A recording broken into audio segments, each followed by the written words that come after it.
Are you struggling for consistency in your sim racing? Does your iRating look like a roller coaster? If so, we have good news for you. The way to get more consistent is to first understand what you're doing differently than the professionals. And VRS is the answer. With our competitive subscription, you will have the telemetry, setups, tutorials, and everything else you need to fully analyze your driving. Our data packs and the ability to compare your driving with the best in the world will show you exactly where to adjust your inputs, change your driving line, and shave seconds off of your lap times. And our powerful and precise Direct Force Pro wheelbase and precision pedals are being used by some of the world's best drivers, including Peter Berryman, John Robertson, Brandon Trano, and IndyCar World Champion Alex Palou. All these champions agree that VRS hardware is not just the best on the market, it's also priced well below the competition. So if you're looking to upgrade to direct drive and the best pedals in sim racing, VRS is your answer. If you want to get better, get faster, and make it happen sooner rather than later, you owe it to yourself to find out why so many people are switching to VRS. You'll be so glad that you did. Visit www.virtualracingschool.com and learn why the best use VRS.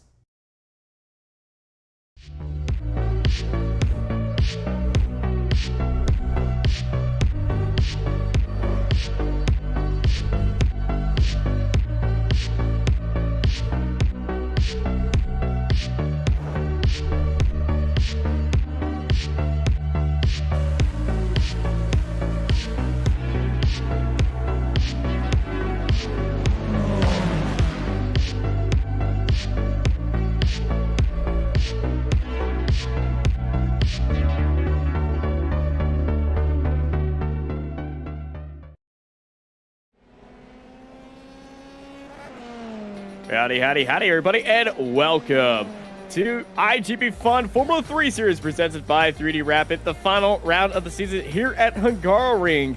I am Austin. I'm joined by Andy Thompson and Dylan Christie with Mark Tranter in the production booth. You're here live watching Apex Racing TV. Good evening, Austin. Good evening, Dylan. Good evening, viewers. And yeah, welcome to the final round of the IGP Fun here at the Hungaroring. One of the technical tracks on the iRacing circuits that we've got, and a relatively new one as well. And I'm really happy that iRacing brought this in. Got some extremely fast corners and technical parts of the track. Obviously, the points to note out on track at turn 2 and 3.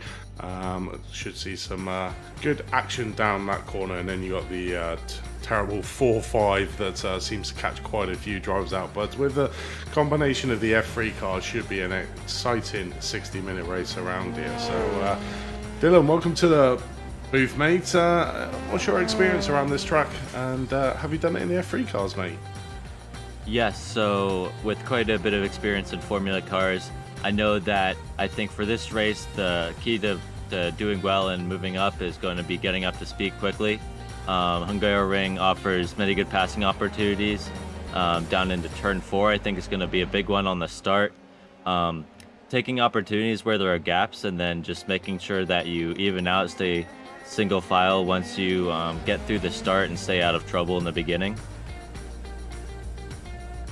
Yeah, opening laps here get pretty tricky with everybody very tightly packed. This track is very technical, very tight and twisty, so not a lot of spaces for opportunities to make overtakes. The biggest one we are going to be seeing is heading into turns 1 and 2.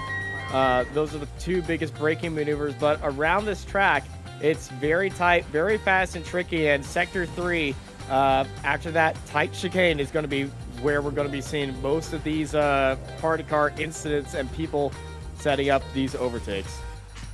Yeah, certainly turn 5 is always a very tricky one. It's very deceiving. You go in quite quickly, but you need to bleed off the speed. Otherwise, you'll find yourself going extremely wide into turn 5. But it's quite a tricky corner because you've got the extremely fast 4 on the left-hander coming up the hill from turn 3, so a bit of a long straight. So that's always an interesting corner that does throw up some challenges for the drivers. But like we always say in the IGP Fun, Austin, is that first lap is the drivers are very considerate. They have the ruling in that they try not to go too wide, but we have seen them in the past do go too wide, but they are extremely careful on that first lap, and rightfully so, certainly on a track of this nature as well, with the tyres not being warm enough. But as soon as them tyres are warm, then certainly the action is going to get fast and frenetic out on this track. Oh, the rule's actually 3 wide, not 2 wide. 2 wide, there we go then. I think it's going to be very important to play the long game in this race, especially with cold tires, there being so many opportunities to make mistakes. You just need to, get sorted and then start chipping away at the times. I think that's going to make the big difference in the long run. Qualifying over, it is our final grid of the season. 43 cars are lined up. Trome Lamley will be starting up on pole, followed by Tiago Marto in second. Christopher Herberto, Dimo Braun, Antonio Tellis, Max Chiquino, Michael Corfei, Andy Flint, Alvaro Garcia, Giuseppe Faro, Lucas Maruk, Max Bartolotta in 12th place, followed by Rodrigo Duran, Nicholas Westman, Victor Barris, Luca Verani, Ron Korlak, Simon Fessi, Matty Hingley, Clark Williams, Hector Bolliger, Richard Van Veen, Robert Ridgway, and Adam Talsma in 24th. Kuji Aido in 25th, followed by Rafael Munzer, Juan Corfe, Marcelo Kessler, Derek Robinson, Zolta Zomotor, Philip Waller, Fabio Viola, Patrick Rowland, Stuart Millen, Reed Dennis, Noel, Richie Robinson in 36th place, followed by Sarah Molfatova and Keelan Richie Robinson, Martin Devine, Matthew Brewer, Alistair Hayes, Joe Bland Molly, and Philip Lucas at the end of our 43 car grade here for the final round of this iRacing 2022 Season 1 here at Hungaroring, and I am excited as ever. Let's get ready to rock and roll for one final time. Yeah, definitely. It's going to be an interesting 60-minute race here. And during the race, to give you the permutation, there are a few drivers fighting for the top position still within the championship. But one person who's not going to be fighting for the championship is Tiago Marto, 426 points. He is a country mile ahead of second place out on track of Max Chiquino, who's on 358. But then certainly heats up from third all the way down to sixth. But we'll get into that during the race, because I'm pretty sure that we're just about to get the lights underway and get this 60-minute race under. Yeah, they're all lined up and ready to go. 5 red lights are coming on, and it is time to go green, green, green for one final time here at Hungaroring. It's a great start down the field up there. The top 6 getting a good start with each other. Tino Jimenez getting a good start, as well as Michael M. Coffey, as they're all fanning out very safely heading into turn 1. Everybody judging the braking points and not making any big mistakes right there as they funnel through turn 1 right now. Jerome Lamley leading out, QTR Martel and Christopher Herbert on right behind, followed by Dino Braun, Tony Jimenez, and Max Cicchino. And oh, big crash, cars around. That is Corfe. Michael Corfe is the car that is spun around and stuck on the outside of turn 2 right there. Looked like they just made a bit of a mistake underneath the braking, and it might have collected one other car in there, but for right now it just seems like a single car incident. Yeah, it did. I think he went a little bit too hot into turn number 2. One of them treacherous downhill left-handers that sometimes does catch the drivers out, and that did catch out Michael there, unfortunately. Down 22 positions. Still got back out on track, down in 29th position. But the losers, Andy Flint down 5 places from where he started out on the grid, currently in P13. The rest of the grid, 1 or 2 places up at the moment, so nothing to write home about on this first lap, really, apart from we've got a bit of an incident Adam here. Towson's been in the incident. I believe Dylan. Yeah, Adam Towson was one of them. As same cars just still make their way to the end of the lap. This is Dylan Darren Rawlinson at the inside of the track, side by side with Marcelo Keller. Keller's on the inside of Rawlinson right now. They're still side by side in the final part of this track. Yeah, nice battle going through the final corner here. See Rawlinson under a bit of pressure from Kessler here.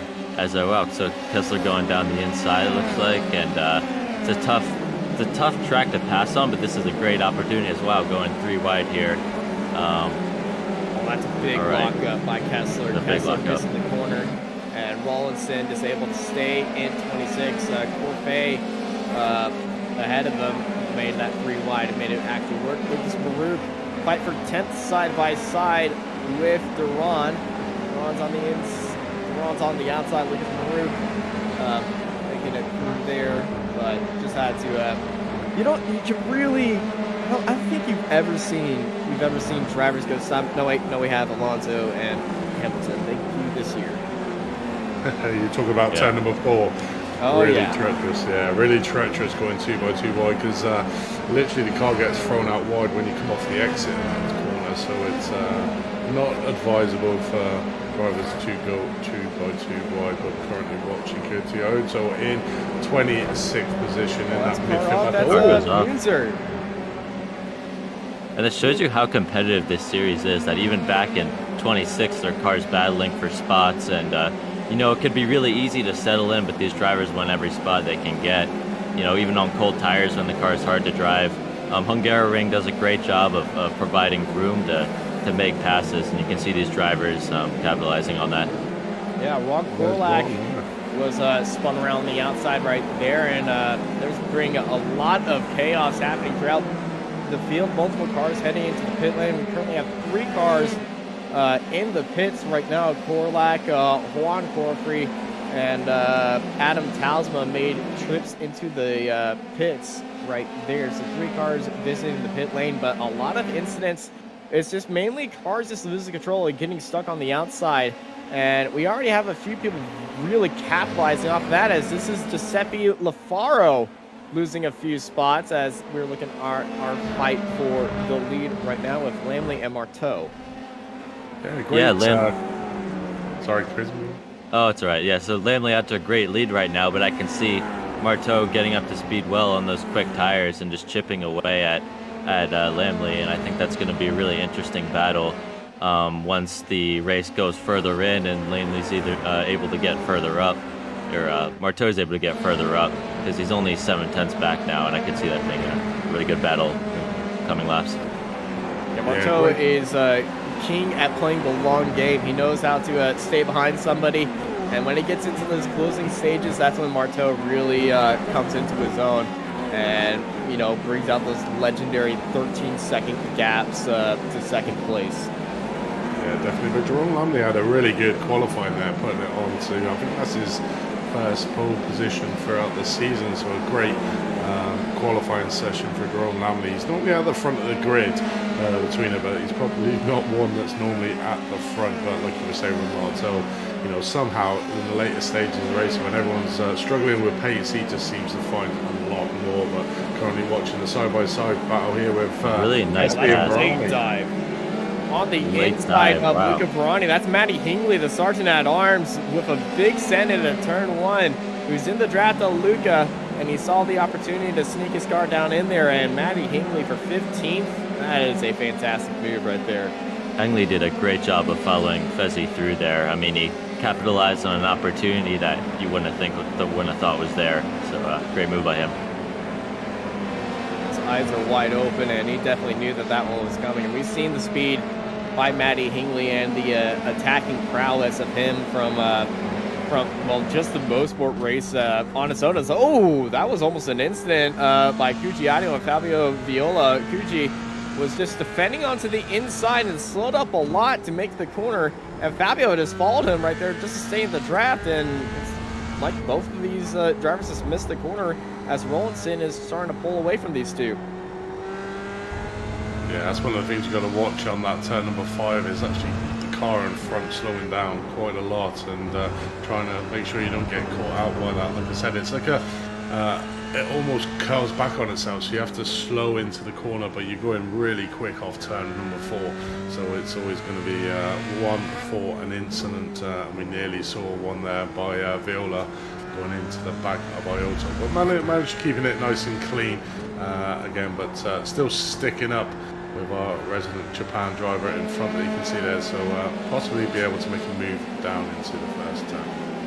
And all these drivers, they've raced the official series multiple times this week. I was talking with a few of them, and you know, they were very open, just like the kind of fun that they like to see in the practice sessions, where they see another driver in the IGP Fun series, or even just in the Discord, and it really gives this series a big community vibes, a lot of community vibes, and you know, it makes you really feel like you're racing along with friends than competitors around here as well. And that's why I've been getting with a few of the new people that have joined the series and how they are going to be planning to stay in the series. Yeah, it's very important to be friendly, have a nice community off track, but then, you know, on track be competitive too, and that definitely shows here as well. You know, no driver giving an inch or giving up any time where they can find it. Yeah, the field are all quite closely compact as we come to see with the IGP Fun, and like you were saying earlier on, Dylan, is that this series is renowned for the action throughout the whole of the field, even all the way down to the back end of the field. Everyone's still fighting over the last couple of spaces, and it's good that we're still seeing it again here on the final round. So currently into lap 6 of lap 30. Lamley's still out in front, keeping that. That's a big lockup. Big mistake. Big dive into the corner there, and luckily managing to keep the car going, but losing possibly 2 spaces as we look at Dennis there. Yeah, just getting onto the outside, and Waller maybe getting that position off him coming down into this first straight. But yeah, so Lamley's still keeping that 0.8 of a second gap over Martel, but like we said, in the second half of the race, expect Martel to make his move, and pretty much stamps it on, does Martel there, who's currently leading the championship. But yeah, it's going to be an interesting last 24 laps of this one, but these two have a bit of a battle come down into turn number 2. Yeah, Waller making a great opportunity here.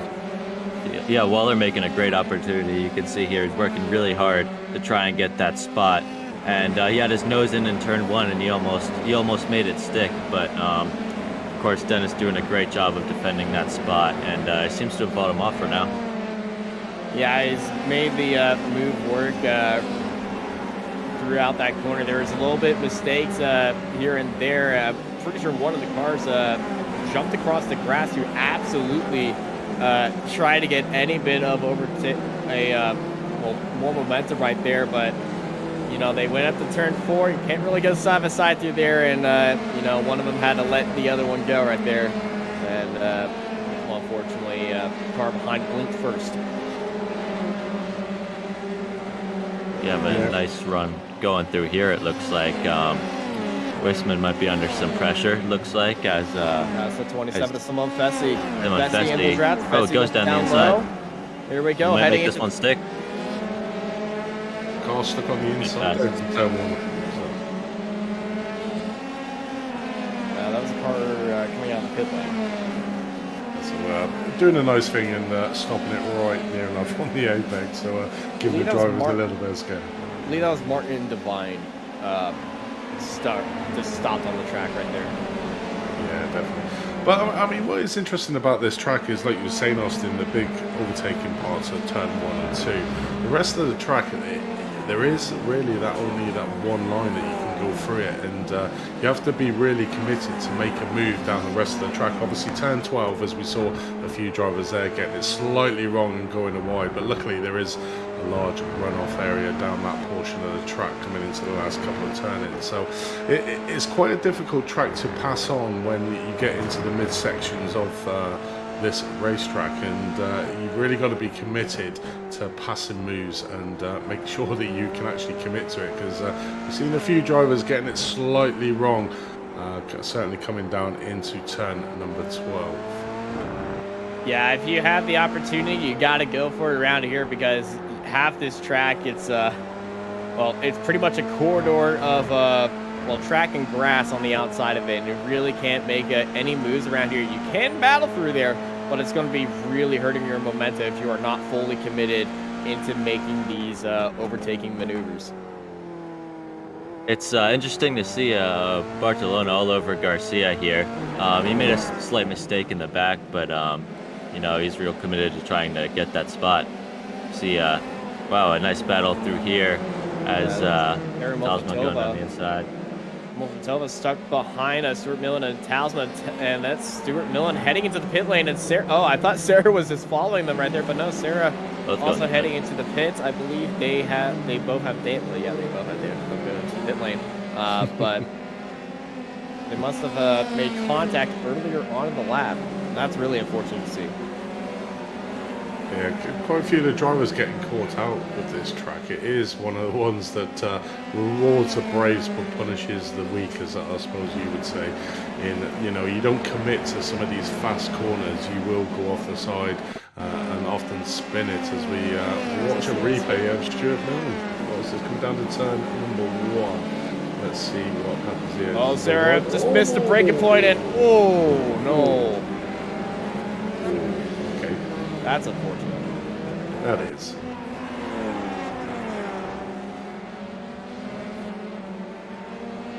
Back live pictures.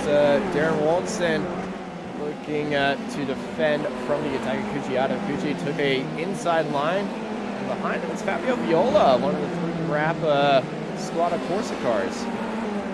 And you know, it's rare to see one of the Squadra Corsa cars down here behind 20th. So Fabio has been having a pretty, not the best time around this track. He's up 8 spots, so it's a good race so far. This is Nicholas Westman and Hingley side by side. We know how Hingley is very aggressive on these overtakes. He's going to try to hold it around the outside at turn 2, and yes, he does. Matty Hingley, and the big kiss of oversteer 2 around the outside. Wow. Really wheeling that thing around here.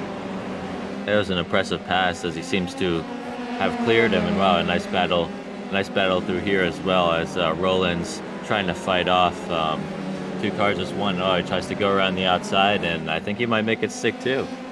Yeah, I think that's that Waller going by Roland's.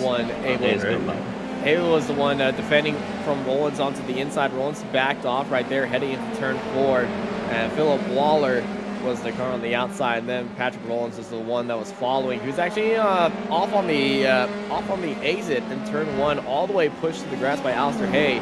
Hay really wants that move and wants those spots around here. And you know, sometimes when you can't get the position from an overtaking maneuver, you got to get the elbows all the way out on the defensive maneuver as well.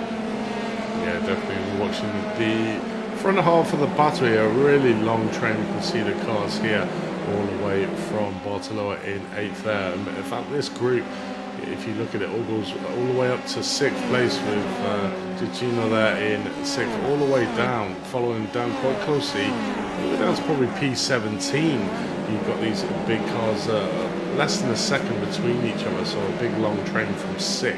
It just shows how tightly compact the field gets on this. The race is not quite long enough to get that spread out of field that we normally see, with these drivers being quite closely competitive out on track. And certainly after a long 12-round season, the drivers know how each of the other drivers react, and sort of neutralizes the racing going round, because they can all react to the way that each of the other drivers are. So what it does do is it promotes this sort of race where the cars are just like in big long trains, looking at trying to capitalize on little tiny mistakes that each of the drivers make, or trying to get that passing move done at the appropriate points on track to make sure they secure the place.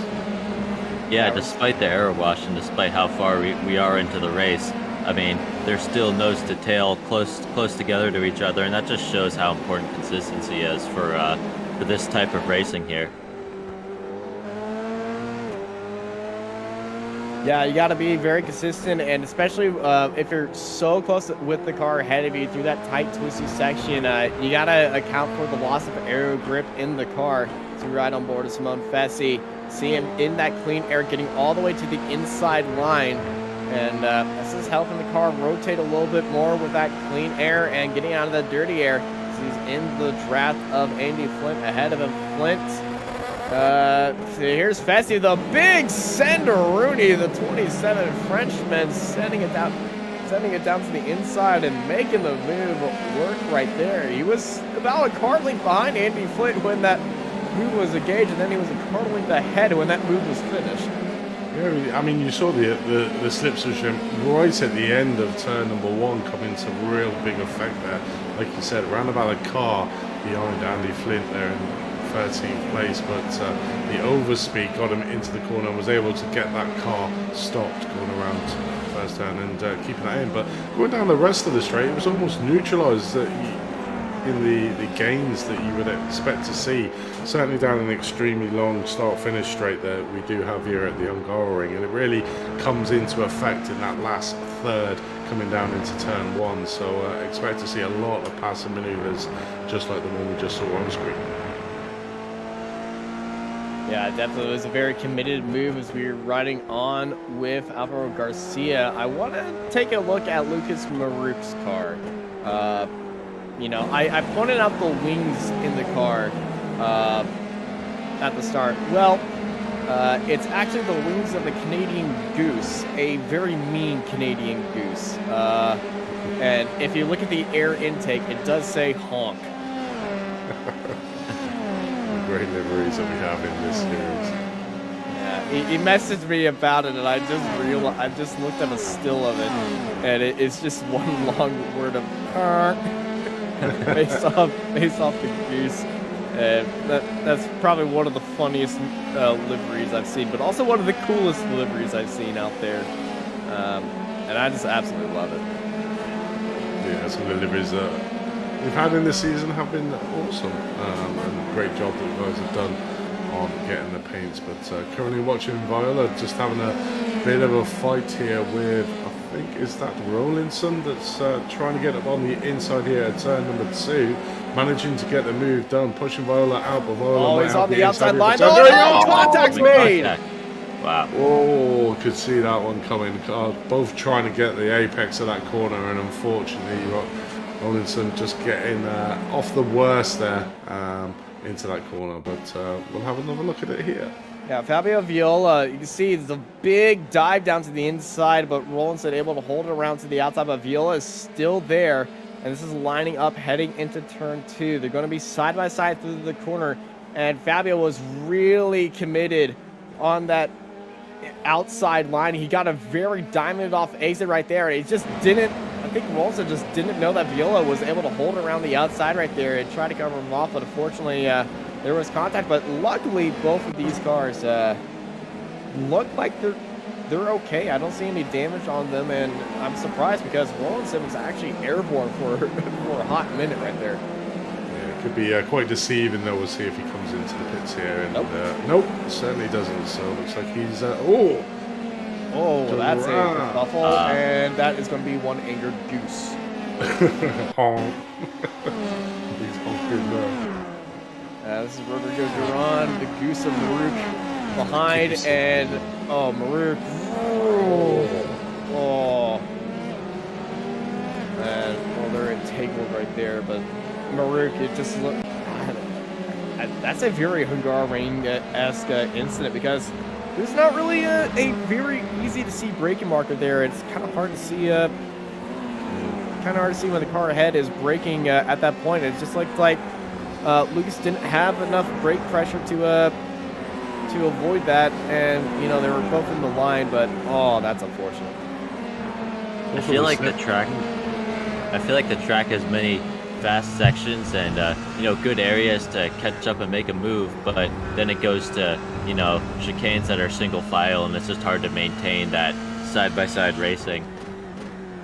Yeah, the driver's given Hungaroring the title of Monaco without the walls, but if I were to drive either Monaco or Hungaroring, I'd be choosing Hungaroring because at least in Hungaroring you aren't being harassed by boat horns the entire time.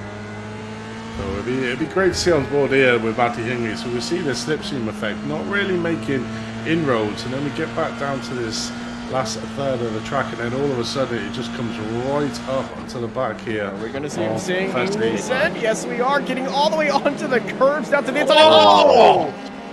Well, that was a send, and then that was a pitchfork, and that sent. Oh my God, was that some of Fessy into the wall? Yeah, it was. Yeah. That was a violent hit right there, wheel-to-wheel contact, and that just launched him into the air. It was like a punt. That was a field goal there, like. Absolutely, 3 points. Or are we doing rugby field goals? Well, we can do your American as I'm outnumbered here, so we can say to your rules. All right, 3 points. As we join the battle back to the front, Marto just still maintaining that 0.6.7 of a second behind Lamney, just biding his time, I think, as we always come to see.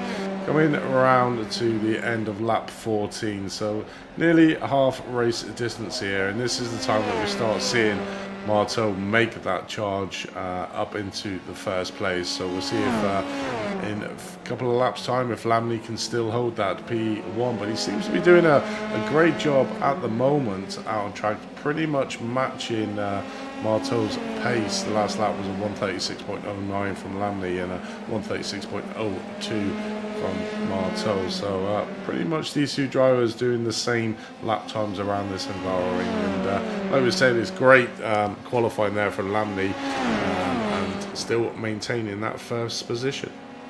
Yeah, Lamley and Marteau. Marteau, I think, is just playing with Lamley right now. He's not putting a lot of pressure. He's just staying with him, but he hasn't attacked at all. They've been putting very identical lap times with each other. Last lap, 36.09, 36.02, with Marteau just being slightly of the faster ones. But Marteau, what he's really good at, he's good at keeping these tires under control. And I think his game plan is to stay a good bit away from Lamley and let Lamley know that he's still there and pressure Lamley into cooking those tires into the final parts of this race. As we're already halfway through this race, 15 laps down, 15 laps to go here, and this is where we're going to be seeing if Marteau's plan is going to work, and if it's not, these final 5 laps are going to be pretty nutty. Okay, so and his teammate Urban behind him in third place, 5.8 seconds off this battle that we're currently watching on screen between first and second. So we're in a bit of no man's land as Urban at the front, got a lot of time in front and even more behind him, with Timo Braun currently holding that 4th position, but under a lot of pressure from Tellez there in 5th. A little bit of a gap to Chiquino in 16th, who's got about 2 seconds in front and behind.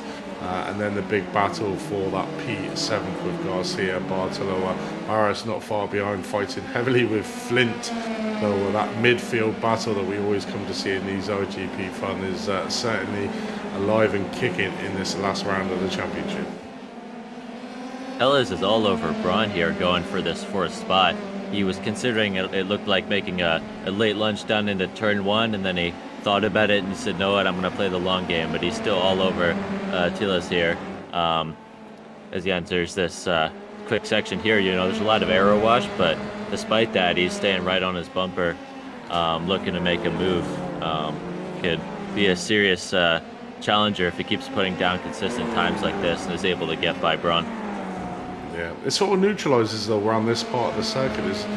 There's not really the opportunity to make that passive move, so it's literally status quo, and you just got to make sure that you're tucked underneath the rear wing of the car in front. Sometimes quite hard, certainly around this tight twisty part of the track that's quite flowing with these cars. You know, if you're too far underneath that wing, you've always got the unadded bonus of hitting into the back if you're too close. But you need to make sure when you come around here around turn 13 to get a really good run out of 14, stick behind underneath that rear wing to get that overshot down into turn number 1. So we'll see if Tellez can make the position up now, but you can see there Braun going ultra defensive, just taking that inside line away from Tellez and then moving back to the outside. So unfortunately Tellez not being able to get the move done this time round.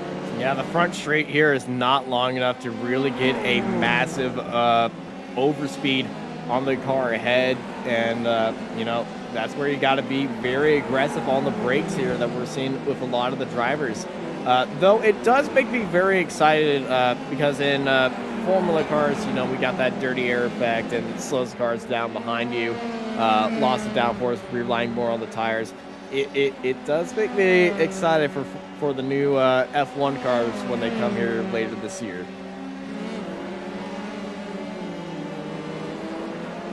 Certainly will, but currently watching Lucas Maruk after his little spin a couple of laps earlier down in 24th position, got Waller just in front of him. Pretty sure these two had a battle earlier on, if I'm not mistaken. So part 2 of the battle of Maruk and Waller here, and Maruk just sticking up behind Waller at the moment, not quite close enough to make any sort of move coming down into turn 1 or turn 2, so biding his time for the rest of the lap, just closing that gap to Waller in front to try and make a move later on in the track or the beginning of the next round, the next lap that we're interested to see. But that chicane is a real curb on the inside. I haven't seen any of the drivers hit it, luckily, because I wouldn't imagine these cars would take kindly to that sausage curb on the inside of that chicane on that second turn. Yeah, you need to be careful. The wings on these F3 cars can be delicate, so sometimes just playing it safe and staying off those curbs is the way to go. I gotta say, Maruk has done a great job of recovering after that incident. You know, he got right back in rhythm. He is already challenging upper spots here on Whaler, just being consistent, you know, staying in the draft as much as you can, and if you can get a good run down the straight, you might make the move stick. Staying more tighter than Whaler, I mean, that could be a big help. He goes down the straight. But looking at the points here, Machikino in 2nd overall in the championship, currently sat in 6th place with a big battle.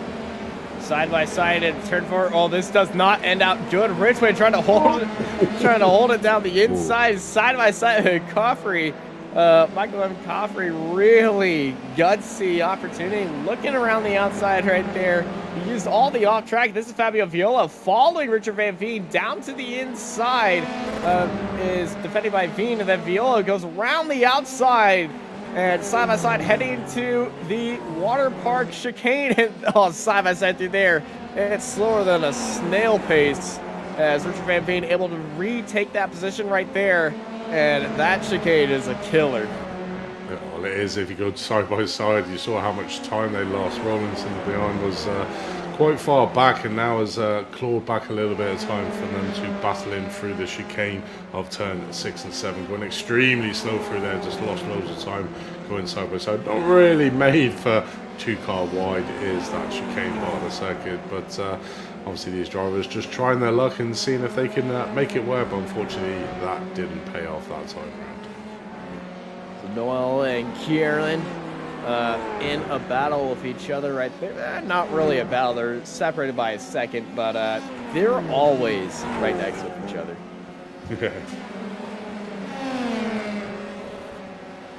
I think we can see at this point in the race, oh, actually, wow, so a big move down by Kessler there. Oh, no, Hay on Kessler. Nice late move, made it stick, and looks like he might be able to make a fight back here. Yeah, he lunges back down the inside, but it's not enough to make it stick. I was about to say at this late in the race, it's at the point where the cars have started to spread out and think about taking care of their tires, but there's still battles out here. I think with this big field, there's always going to be a battle going on somewhere, and we can see that here as Kessler is all over Hay now, just trying to make that move stick again and get that spot back.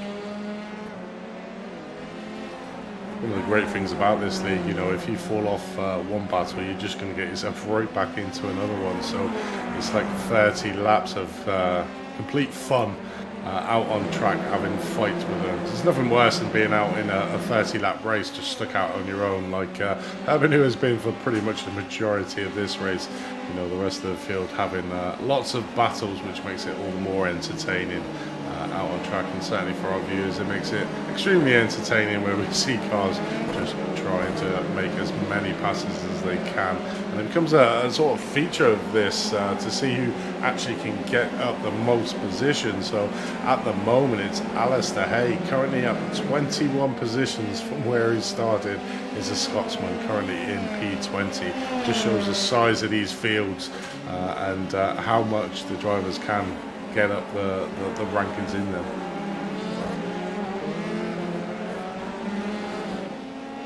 Yeah, it's very entertaining throughout the field right now. Darrell Wallinson is on the back. Fabio Viola is up ahead. Oh, Robert Ridgway, well, round 2 opportunities, and he was looking for the side-by-side right there, as Corfrey was looking for side-by-side around the outside. He thought about it, knew how that was going to end out, didn't decide for it. Ridgway defending onto the inside, side-by-side, heading to the water park chicane they go, and well, they go through that nose to tail with each other. They were almost going to go side by side through that tight chicane, and yes, if you on the outside of the track, there is a water park in that exact area up on the hill, and that's why I've been calling it the water park chicane, and I've heard it's pretty okay by a few Hungarians that go to the F1 race each year.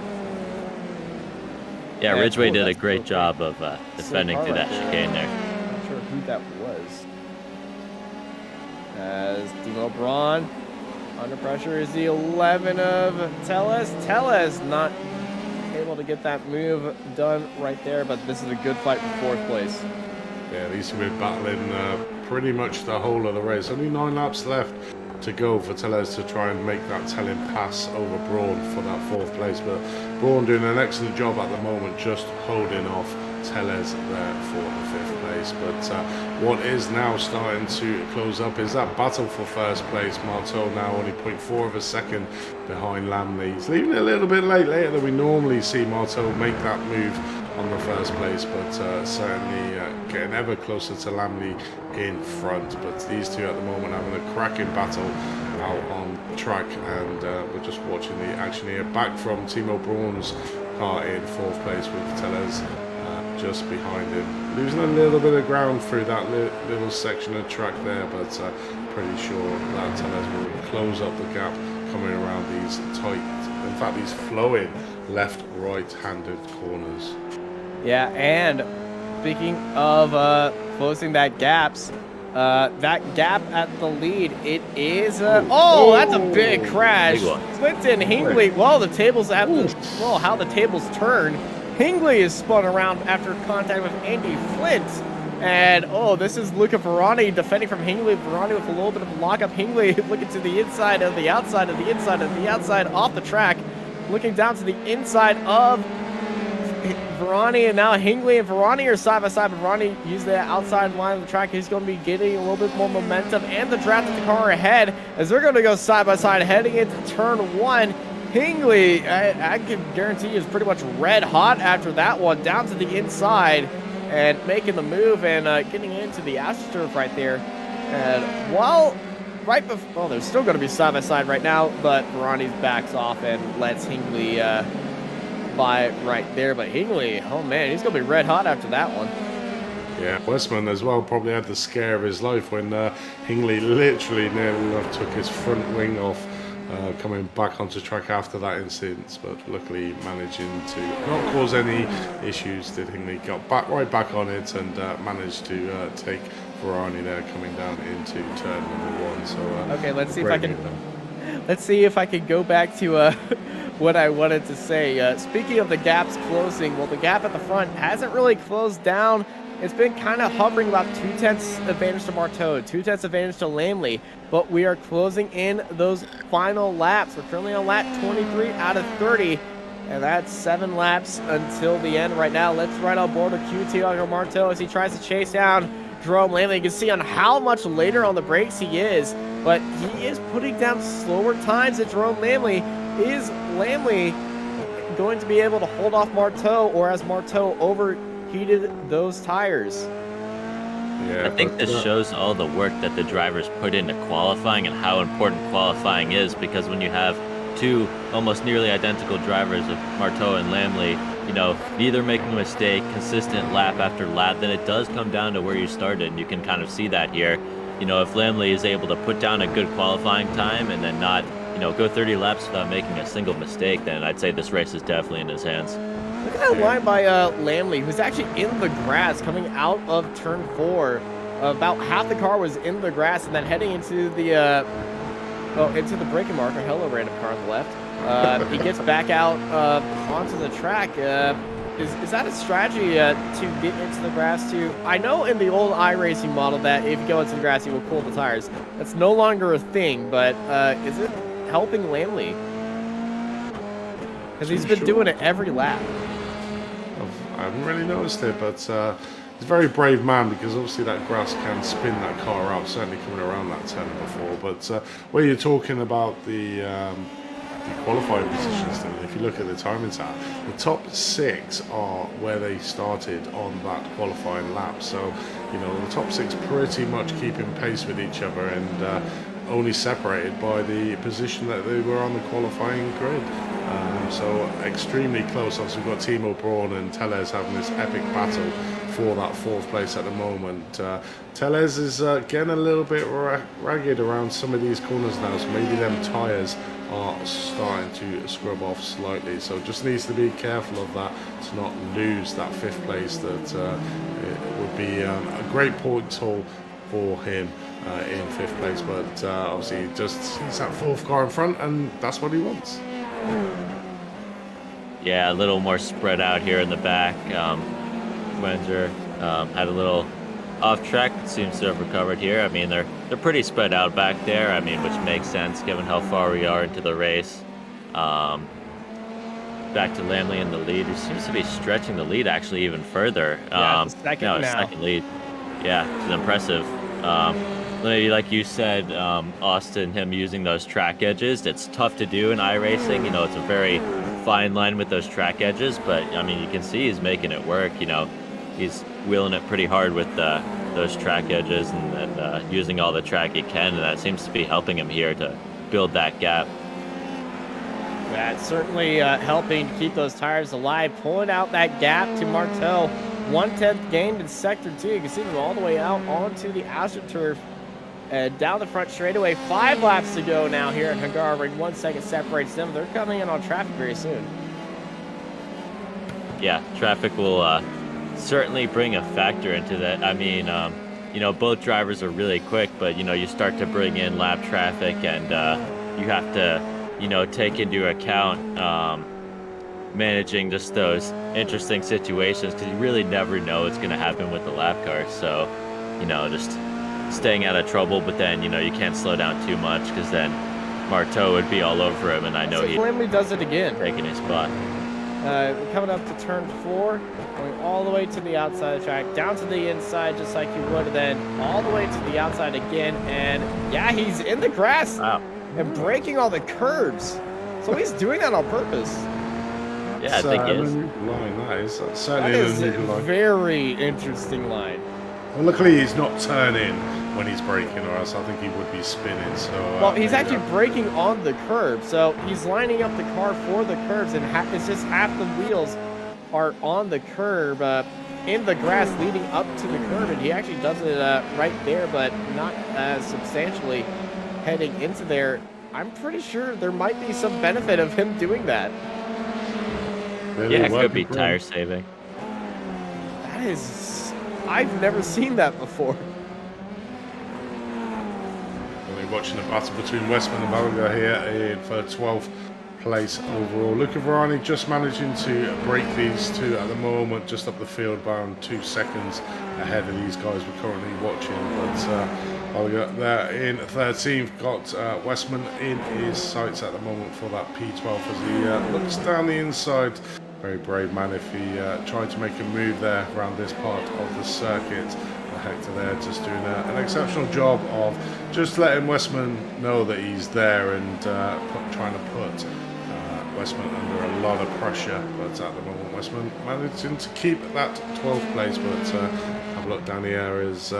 Palaga got a really good exit there off the last corner, so Westman might be under a little bit of pressure coming down into the first corner as we see him closing up there. Is he going to drive? Look down into the, he had a thoughts about it, and Westman gave him the room as well, because he thought he was going to come on, but they stay in 12 and 13 respective. Yeah, Beluga Web for thought about a late move there, and then thought better of it and just thought, you know, maybe wait for the next lap. I mean, he's all over Westman here. I mean, 4 laps to go. I'm sure he'll get another opportunity if he's able to stay this close. Oh, Maruk around the outside. That was the inside defense by Kessler. Maruk trying to hold it around the outside. Get that exit right there, but it's not going to have it heading into turn 2. But Maruk, late chance opportunity, looks down to the inside once more. Got to keep those tires on that inside curbing. Still side by side. Maruk looking for that switchback opportunity. It's not going to be there for him. Kessler going to stay ahead to 17th.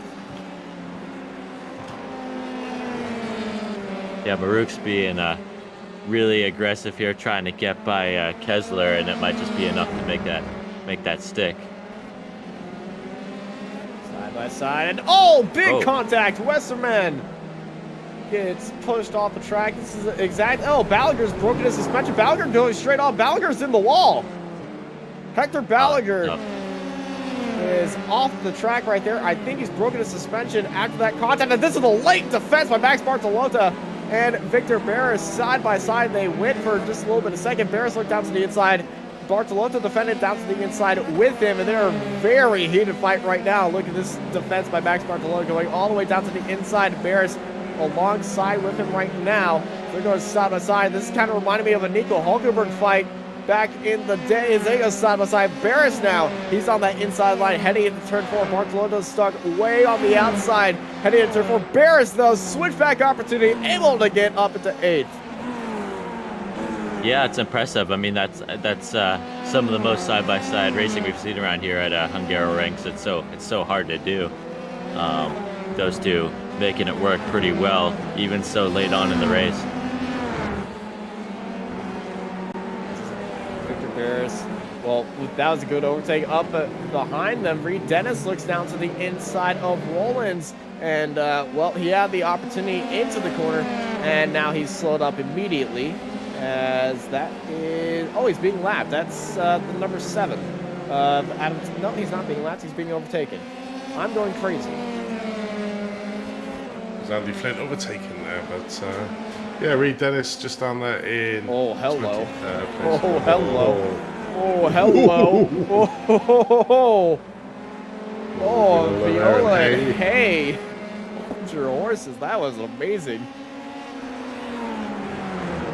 Side by side through the chicane, and then the opening part of this tight, twisty section. And look, Richard Van Veen is joining this fight. Fabio Viola, it's going really slowly. He might have something wrong with that car, or the tires are just gone. And we're closing in on 2 laps to go here. needs to keep his consistency together. Obviously, Viola just making a few little mistakes there, and obviously Richard Van Veen in 16th is just poised to take that position if given the opportunity. But back to the battle out in front, and it looks like Jerome Lamley has got the beating at the moment of Marteau. Currently, the gap is still at that 1 second marker. So coming into the last portion of lap 28, so only 2 more laps left to go in this race. So can Lamley hold off the ever-challenging Marteau? Marteau just put in the fastest lap of the race last time, and you know, you can never count him out. This is Lucas Baruch trying to hold it around the outside of Kessler. He's alongside now. He's got the inside line, as it is Baruch able to hold it out and get that opportunity as Marteau, well, Lamley now puts in the fastest lap of the race. Marteau 3/10 slower that time by. We've seen this before, playing the ping pong game at the front of one person doing a faster lap and then the next person doing the fastest lap. Sorry, Seth, they are playing. They are racing and playing ping pong at the same time. That's how good they are. Look at our 2 cars fighting for the lead, but you know, these 2 cars fighting for the lead, they're fighting for the lead and they're just gapping everybody else behind them. Second place, 13 seconds behind. Fourth place and the rest of the field 25 seconds behind, and they've lapped up to 24th place today, and that is impressive by these 2 drivers. I mean, it's quite amazing, isn't it? We've seen it time and time again in this iGPFun series, in this 12 rounds, is that the front 2 always seem to be able to get away from the rest of the field. Obviously, the tight battling that they have behind them. I mean, we've seen it between Braun and Tellez, which obviously has lost them quite a lot of time over the advance in Hermanu in front. And then Hermanu's just pretty much just been out on his own for the whole race. Probably been a bit of a boring race for Hermanu in 3rd place, you know, 12 seconds behind Marteau in 2nd. And then another 13 seconds to Braun at the back. So very much a boring race for him, but not for Andy Flint at the moment, who does have the car in front of him, car number 9 of Bartoloma there in 9th place. Just seeing if he can try and pick up a place, but we're currently on the white flag lap. So these guys will have 1 more lap to go, and we'll have to see if Andy can take that 9th place. Yeah, it's so late on, and you know, not many opportunities. I don't think he's going to be close enough, but you know, still great pace by Andy Flint to stay in the top 10 and, you know, give an honest effort to get that P9 spot. Yeah, Flint definitely has the opportunity. White flag is in the air for Andy Flint and the rest of the field. Max Bartolota up ahead. Now Max, he did put on a pretty dirty block earlier on in this race that might result in a post-race penalty, as here is our leader, Jerome Lamley. He's being held up by a lap car. Patrick Rollins holding up Lamley right there. And here comes Marteau. Marteau's within half a second, and that is within one of the tightest spots of the track. Marteau, well, I think it's too little, too late opportunity for Marteau, and I feel like he doesn't want that to happen, and Marteau's picked up a slowdown penalty. No. Well, I think like you were saying, I think Marteau probably wasn't going to take that off Lamley. Lamley's done an excellent job here tonight. Obviously, I think Marteau might have picked up a slowdown penalty, or was not happy with Patrick Rollins with the way he did that, because he actually covered off Rollins and slowed down a lot. But Jerome Lamley in the final round of this season will be taking the final checkered flag here in the iGPFun Formula 3 season, as Thiago Marteau comes home in second, but will be keeping that championship #1, as he is once again the champion. Christopher Herberto comes home in third to make it a double Delta Sport podium. And what a great season it was for the Delta Sport drivers. For the Timo Braun comes home in 4th place, and it's Tellez coming home in 5th, with Giacchino in 6th place. And if that top 6 seems familiar, well, it's exactly how they started the race. Nothing moved between them, but it was very hard fought throughout the race. As we're looking at Nicholas Westerman coming home in 12th place, not second, as I think we should give Alistair Hay a little bit of some love on the cameras. Up 27 spots from where he started, all the way from the back of the field. It seems like Alistair Hay up to 14th. What a day from the Scottish driver in the 104. Yeah, definitely a great drive out for Alistair, up 27 positions. You know, it's probably one of the highest ones we have seen throughout the scene. Certainly with a grid of only 43 as well. That's an impressive drive from him to get 27 positions up. But yeah, can't take away from Jerome Lamley. This a great race for him. It was coming. He's always been in that top third, as we see all the drivers doing massive spins and burnouts. Yeah, everyone, hey, the season ending burnout show, it's always great. Rip your graphics cards if you don't have a 30 series. Everybody's happy to finish the season, and hey, everybody burns it down here at Hungaroring. It's a lot of smoke. Yeah, Tony Stewart would be happy about this. Yeah. Tony Stewart, be happy. Ken Block would be really happy.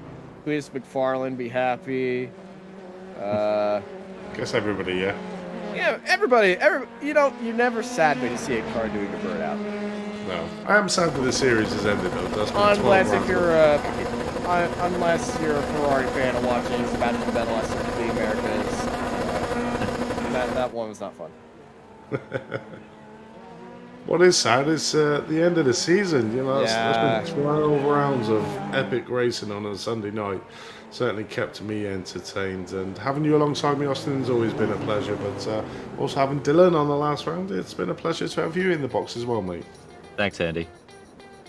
There you go. Yeah, it's always a sad to end out the season, but hey, it's the last time in the season, and you know it's the last result of the season. Jerome Lamley comes home with the win, with QT Marto right behind him. Christopher Herberto comes home in third place, followed by Timo Braun, Antonio Tellis, and Max Giacchino in sixth place. Alvaro Garcia comes home in seventh, followed by Victor Barris, Max Bartolota, Andy Flint, Luca Verani, Nicholas Westman, Hector Balaguer, Alistair Hayes, biggest mover of the day, followed by Fabio Viola, Richard Van Veen, Lucas Maruk, Marcelo Kessler, Rafael Munzer, Dale Rowlandson, Adam Talsma, Reed Dennis, Patrick Rollins, Karen, Richie Robertson, Stuart Millen, Matthew Brewer, Zoltan Zolmoner, Robert Ridgway, Kuji Ido, Martin Devine, Maddie Hingley, Philip Waller, Noel, Richie Robertson, Michael Corfray, Simon Fessy, Rodrigo Duran, Giuseppe Faro, Sarah Mofatova, Clark Williams, Ron Korlak, Juan Corfe, and Joblan, Mali, and Philip Lucas did not take the start of this race, but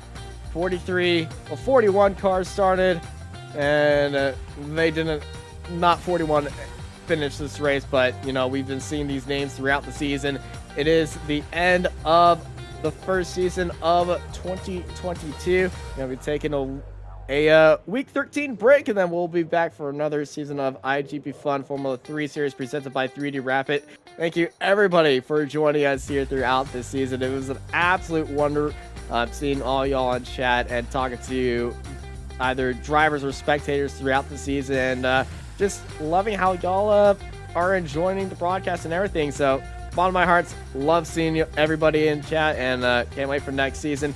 Thank you, everybody, for joining us. I've been joined with Andy Thompson and Dylan Christie in the commentary box. Mark Tranter has been in the production booth, and I'm Austin Knight, and I hope y'all have a good night.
Are you struggling for consistency in your sim racing? Does your iRating look like a roller coaster? If so, we have good news for you. The way to get more consistent is to first understand what you're doing differently than the professionals. And VRS is the answer. With our competitive subscription, you will have the telemetry, setups, tutorials, and everything else you need to fully analyze your driving. Our data packs and the ability to compare your driving with the best in the world will show you exactly where to adjust your inputs, change your driving line, and shave seconds off of your lap times. And our powerful and precise Direct Force Pro wheelbase and precision pedals are being used by some of the world's best drivers, including Peter Berryman, John Robertson, Brandon Trano, and IndyCar World Champion Alex Palou. All these champions agree that VRS hardware is not just the best on the market, it's also priced well below the competition. So if you're looking to upgrade to direct drive and the best pedals in sim racing, VRS is your answer. If you want to get better,